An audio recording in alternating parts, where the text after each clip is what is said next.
est-ce que tu peux nous donner une citation ou quelque chose qui te représente le mieux, un mindset que tu peux transmettre aux plus jeunes qui nous regardent maintenant? Soyez suffisamment naïf pour croire que vous allez réussir. Hey les gars, bienvenue dans cette nouvelle vidéo, ce podcast TikTok. Aujourd'hui, un invité spécial, je vous présente Chivo. Merci Khalil pour l'invitation, ça fait grave plaisir. Franchement, n'hésitez pas à laisser un pouce bleu, un like, c'est parti. Ok, première question. Est-ce que tu peux te présenter, nous dire qui tu es, ce que tu fais dans la vie? Je m'appelle Chivo, je suis réalisateur, photographe et influenceur. Et donc voilà, je travaille énormément dans le secteur du sport. Je travaille avec des clients comme Adidas, Puma, des athlètes sportifs. Sur les réseaux sociaux, je fais beaucoup de contenu sportif et un peu de divertissement. Et puis voilà, dans les grandes lignes, ce que je fais. Ok, super. Je me considère surtout comme un entrepreneur avant tout. Après voilà, j'ai plusieurs business qui tournent autour du sport et de l'audiovisuel et du marketing. Ok, super. Est-ce que tu peux me dire quelle est ta plus grande fierté Ma plus grande fierté, dans tout ton parcours là? En vrai, je dirais que c'est d'avoir tenu mes objectifs chaque année, tu vois. Ok. C'est pas tant quelque chose que j'ai réalisé, mais plus ce que j'ai réussi à accomplir chaque année, en me disant ok, je progresse chaque année, je réussis ce que je veux faire, etc. Donc vraiment dans le concret en fait. Ouais, voilà, exactement. C'est step by step chaque année. Est-ce que tu peux me donner un de ces objectifs du coup vraiment concret qui t'a permis d'avancer step by step chaque année? Par exemple, l'année dernière, je voulais absolument sortir mon documentaire basket avec mon équipe. Et justement, on a réussi, on l'a diffusé au cinéma et tout. Il y avait du beau monde d'ailleurs. Et donc ça, c'était un de mes objectifs. Par exemple, je voulais reprendre les études après. Quelque chose que j'ai aussi réussi à faire dans un timing super short, etc. Réussir ma première année, tu vois, c'est des trucs peut-être bêtes, mais j'ai ma vision long terme et au final, j'y arrive à chaque fois, tu vois, chaque année à atteindre mes steps, tu vois. Ok. Après ça, est-ce que tu peux me dire quelle est au contraire ta plus grande difficulté? En vrai, pendant toutes ces années, parce que ça fait 5 ans que j'entreprends à peu près, ça a été d'avoir un équilibre. Parce que quand t'entreprends, tu vois, t'es livré à toi-même, tu dois tout faire, l'administratif, tu dois faire le commercial, le service après-vente, etc. Et donc, c'est de trouver un équilibre de vie avec le travail, garder du lien social avec tes potes, ta famille, etc. Faire du sport, etc. Continuer à s'éduquer, tu vois, parce que c'est important de se former constamment. Ouais, investir sur soi. Exactement. Donc c'est tout ça, c'est réussir à trouver un équilibre dans tout ça. Et il y a aussi la partie financière où, en gros, quand t'es salarié classique, t'attends ton salaire à la fin du mois, normal. Quand t'es entrepreneur, tu vois, ton argent il tombe à n'importe quel moment, tu vois. C'est ça. C'est pas à la fin du mois j'aurai mon argent, c'est parfois il y a du retard de paiement, etc. Et donc faut vraiment avoir une autre vision de ton rapport à l'argent et de comment tu dépenses et gères ton argent, tu vois. Donc voilà, ça a été mes plus gros défis, je pense, en trouver un équilibre et aussi changer de mindset niveau rapport à l'argent, tu vois, gestion financière. Et du coup, j'ai une petite question annexe. Est-ce que ça veut dire que pour toi, la solution la plus rapide et la plus simple, ce serait pas en vrai de déléguer? De déléguer, oui, mais je pense qu'il est important d'abord, avant de déléguer, de maîtriser ce que tu fais. Parce que si tu délègues un sujet que tu maîtrises pas, ou du moins que tu as un minimum de connaissances dedans, tu vois, tu risques de soit te faire arnaquer, soit de pas savoir si en fait ce qui est fait devant toi est bon ou pas, tu vois. Et aussi avoir les finances qui vont derrière, tu vois, pour déléguer aussi.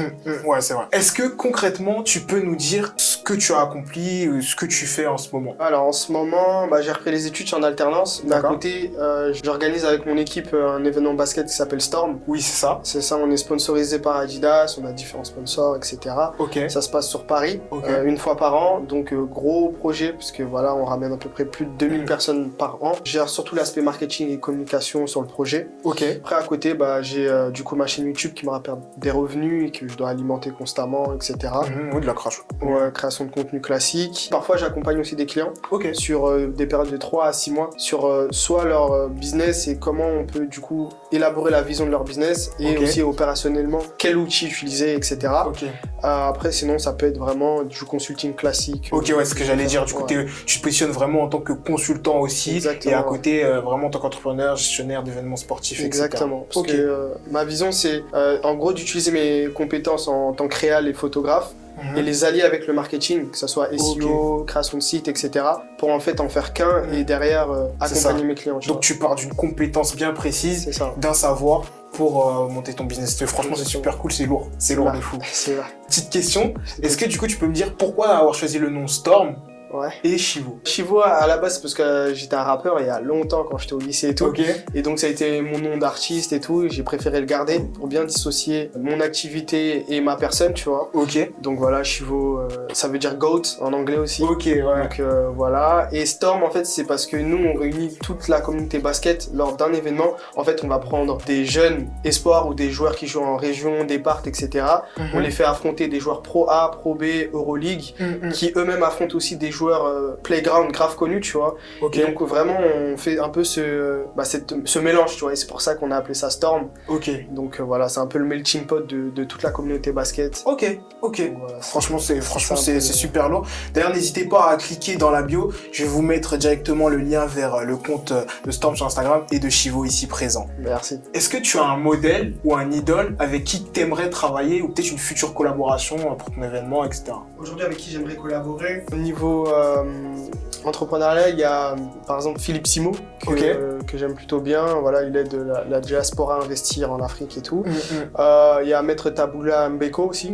Franchement, je suis un peu... Ouais. pouvoir discuter avec, faire des projets avec, ce serait pas mal. On a Herman, travaille aussi dans les funérailles de Tabou et franchement, il fait un excellent travail. Ouais. Lui, c'est plus sur l'élocution, apprendre à parler, tu vois, s'exprimer, augmenter son vocabulaire.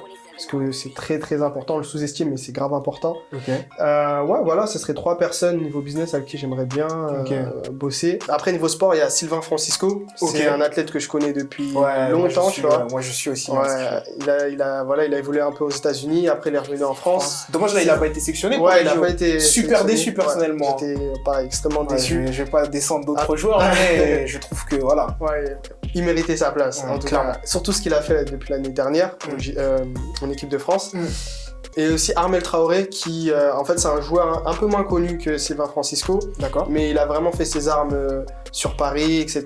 Il a prouvé. Et aujourd'hui, il est parti en NBA, il joue aux Lakers. C'est un joueur que j'ai eu la chance de fréquenter. Et franchement, son mental, son mindset, c'est incroyable. Tu vois, il se rapproche beaucoup du mindset de Kobe Bryant. Et franchement, incroyable. Il mérite vraiment d'être mis en avant, qu'on parle de lui, tu vois. Ok, bah, voilà, comme quoi, franchement, il y a quand même pas mal de profils que tu m'as cités. Et franchement, je valide, je vois que soit en termes de diaspora, donc je pense que tu penses un petit peu à la diaspora. Est-ce que tu pourrais donner quelques conseils du coup aux plus jeunes qui nous regardent et qui savent pas forcément quoi faire, qui savent pas dans quoi se lancer et qui ont un petit œil sur l'entrepreneuriat? Qu'est-ce que tu pourrais leur dire? Je donnerais le même conseil que je donne à mon petit frère. C'est en gros, dans un premier temps, prenez une compétence qui vaut cher et travailler là, tu vois, c'est-à-dire maîtrise cette compétence et après en gros t'en fais ton premier business. C'est vraiment maîtriser une compétence qui vaut de l'argent, tu vois, qui vaut beaucoup. Après tu peux commencer à essayer d'investir sur d'autres choses, mais la base ça va vraiment être tes compétences, tu vois, c'est sur ça que tout va reposer, tu vois, parce que ça va te permettre d'être soit salarié ou sinon devenir indépendant, tu vois, freelance, etc., consultant. Tu vois, donc pour moi, c'est vraiment la base des bases. Et ensuite, après, tu peux investir dans l'immobilier, qui est une valeur sûre, tu vois, et partout dans le monde. Le prix de l'immobilier cesse d'augmenter partout dans le monde, tu vois, donc c'est une valeur sûre. Après, voilà, il y a tout ce qui est bourse, etc., crypto, qui est un peu plus volatile, mais si tu as une très bonne stratégie, c'est plutôt pas mal. Mais vraiment, si on doit aller step by step, c'est avoir une compétence, vraiment la solidifier, faire connaître ton travail avant de te diversifier. C'est ça. Etc. Et après, quand une fois ce pilier-là est bien solide, là tu peux commencer à te diversifier, partir sur d'autres business, etc. Hormis le basket, est-ce que tu as un sport en particulier que tu pratiques ou qui représente vraiment tes valeurs, quoi? J'ai la boxe. C'est plutôt côté sport individuel. En fait, j'ai toujours fait de la boxe depuis tout petit, tu vois. Pour moi, c'est genre, t'as tes 10 doigts, t'es face à un adversaire et c'est toi et toi, tu vois. Que t'aies le cardio ou pas, pour moi c'est une belle représentation de la vie, tu vois, c'est toi et la vie et après tu te bats, tu vois, pour gagner. Et c'est pour moi la boxe, le noblard, c'est ce que j'allais dire. Exactement. Donc c'est vraiment pas mal. En plus, sport de combat, ça percute un petit peu. Donc ça veut dire que t'es vraiment confronté directement à l'adversité. Tu peux pas... C'est ça. Après, j'ai d'autres sports, mais le numéro 1, ce serait, en dehors du basket, ce serait tout de suite la boxe. J'ai fait du football américain aussi. J'ai fait plein de sports, du skate, mais on reste sur la boxe. C'est du what the fuck. Non. Après, moi, j'ai fait pas mal de sports aussi assez, qui sort un peu de l'ordinaire et tout. Donc bon, j'ai une autre question. Pour toi, quel est le plus important dans ton business? C'est plutôt l'introspection et le fait de toujours te remettre en question, ou c'est vraiment la passion et et le travail acharné? En vrai, il faut un peu de tout pour que ça fonctionne. Mais au-delà de ça, je dirais c'est la satisfaction client. Ok. Surtout dans un business de service, c'est très important, même vente de produits, mais vraiment, pour moi, ce qui permet de pérenniser son business, c'est la satisfaction client, tu vois. Super. Okay, et donc moi, j'ai basé en tout cas tout mon business sur ça. Quand je faisais pas mal de photos, vidéos, j'ai basé sur la satisfaction client. Pour moi, il fallait que ça soit 100%. Tu vois, j'ai pas d'autre choix que le client il soit satisfait à 100%. Tu vois. C'est ce que je dis moi-même, que ce soit à mes clients ou mes partenaires, ou ceux qui sont dans le groupe directement. En fait, je leur dis toujours, soyez à l'écoute de votre audience. Même une remarque est désobligeante. Des fois, tu as ce que j'appelle des bons haters. Tu vois. C'est eux qui te permettent de vraiment scale, de passer à un autre niveau. Exactement. Parce qu'ils vont mettre le doigt sur quelque chose que toi, tu n'aurais pas vu. Tu vois. Exactement, ouais. Donc, je suis super d'accord avec toi sur ce sujet-là, par contre. Comment est-ce que tu mesurerais le succès de ton événement? Comment est-ce que tu sais que là c'était bien, là, il est rentable, là, il a pas fait assez de bruit, etc. Premièrement, c'est la satisfaction des partenaires, du public, du staff, des joueurs. En fait, on va tout de suite regarder la satisfaction puisque c'est ça qui fait revenir les gens, tu vois. Encore une fois, ça revient à ce que je te disais, la satisfaction client, là, c'est la satisfaction de tous ceux qui font partie de l'événement, tu vois. D'accord. Que ce soit les joueurs, etc. Parce que voilà, c'est grave important. Et ensuite, je dirais, le bruit en soi, faut voir sur le long terme, tu vois. Tant que tu fais une bonne communication, et que ça a eu un bon impact niveau chiffres, etc. Ça va le faire, tu vois. Faut juste patienter et continuer à maintenir le travail, tu vois.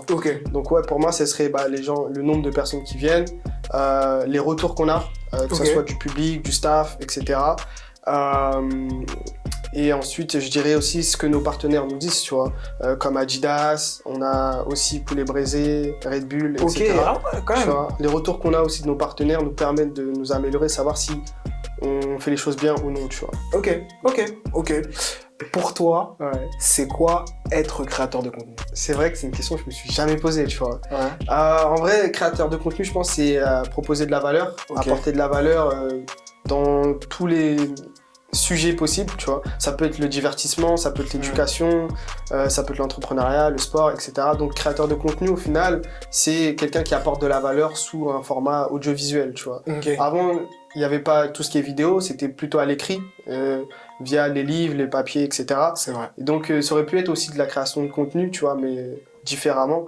Donc, voilà, c'est comme ça que je définirais un créateur de contenu. Et pour toi, est-ce qu'un créateur de contenu doit s'adapter à l'audience ou c'est l'audience qui doit il doit faire ce qu'il aime, surtout. C'est souvent un sujet. Moi, je pense que ça dépend en fait de ta vision long terme. Est-ce que ton but c'est de gagner de l'argent avec ce que tu fais de ta création de contenu ou c'est te faire plaisir avant tout, tu vois. Ça dépend de ton objectif et selon ça, soit tu vas faire ce qui marche mais différemment à ta sauce ou soit tu vas faire ce que t'aimes tout simplement et si ça marche, tant mieux, ça marche pas, c'est pas grave parce que tu fais ce que t'aimes avant tout, tu vois.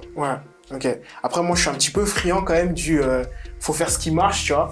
Mais c'est vrai que c'est très important si tu veux rester sur le long terme et créer un business périn, de faire ce que t'aimes, tu vois, que ce soit en adéquation. Et pour moi, il faut faire certaines concessions, tu vois. Il y a des concessions à faire. Mais je suis d'accord avec toi, tu vois, faut être équilibré et trouver un équilibre entre les deux, faire un truc qui te plaît un minimum, qui te permet de tenir sur le long terme et surtout qui, derrière, est rentable, tu vois. Ça marche. Alors, tu sais que moi, j'aime parler franc, que j'aime parler concret. Est-ce que tu peux être transparent et nous dire combien tu fais ou de chiffre d'affaires ou dans tes poches, soit avec l'événement, soit avec les canaux d'acquisition et ta création de contenu. Je vais essayer d'être le plus transparent possible. Au niveau de l'événementiel, en vrai, c'est une association. Donc en fait, je prends pas d'argent dessus, tu vois. C'est vraiment associatif et donc de tout l'argent qu'on gagne, on le met dans la trésor, tu vois. C'est comme ça qu'on fonctionne. Après, au niveau business, il y a 2 ans de ça, quand j'ai vraiment lancé mon auto-entreprise, etc., la première année, j'avais investi 10K et j'ai fait 20K de CA, tu vois, à peu près. 20K de CA en un an. Pour certains, ça peut être correct, d'autres non, c'est pas assez. Ça dépend, chacun son step et on commence là où il faut commencer. C'est ça. Donc voilà à peu près. Après maintenant, aujourd'hui, mes sources de revenus, elles viennent en partie de mes clients. Mes revenus YouTube. Et après, c'est aussi, je vends un petit e-book, etc. Donc ce serait en grande partie sur ces 3 canaux-là. Et après, surtout mes clients, que ce soit B2B ou B2C. c'est là où je vais chercher l'argent. Ok. Bah écoute, franchement, merci pour ta transparence. Pas de souci. Du coup, petit mot de la fin, est-ce que tu peux nous donner une citation ou quelque chose qui te représente le mieux, un mindset que tu peux transmettre aux plus jeunes qui nous regardent maintenant? Carrément, j'ai une phrase que j'ai créée sans faire exprès, qui est « Soyez suffisamment naïf pour croire que vous allez réussir ». En gros, cette phrase, je le prends de mon vécu, c'est que en gros, tu vois, je viens de loin dans le 7-7, etc. J'avais pas toutes les cartes en main pour réussir, ou du moins accomplir certaines choses. Aujourd'hui, avec le recul, ça fait maintenant 5 ans que j'entreprends. Bah, je me dis, putain, j'étais naïf de croire que j'allais réussir, et j'ai réussi à faire ce que je voulais faire, tu vois. Que ça soit voyager grâce à l'audiovisuel, etc. Bah, c'est des choses que j'ai réussi, mais en partie parce que j'avais ce brin de folie et de naïveté de croire que j'allais réussir, tu vois. Donc, ouais, c'est déjà, mettez les efforts qui vont avec, et aussi essayez d'avoir un minimum de stratégie, que ce soit sur le moyen ou le long terme de ce que vous allez faire.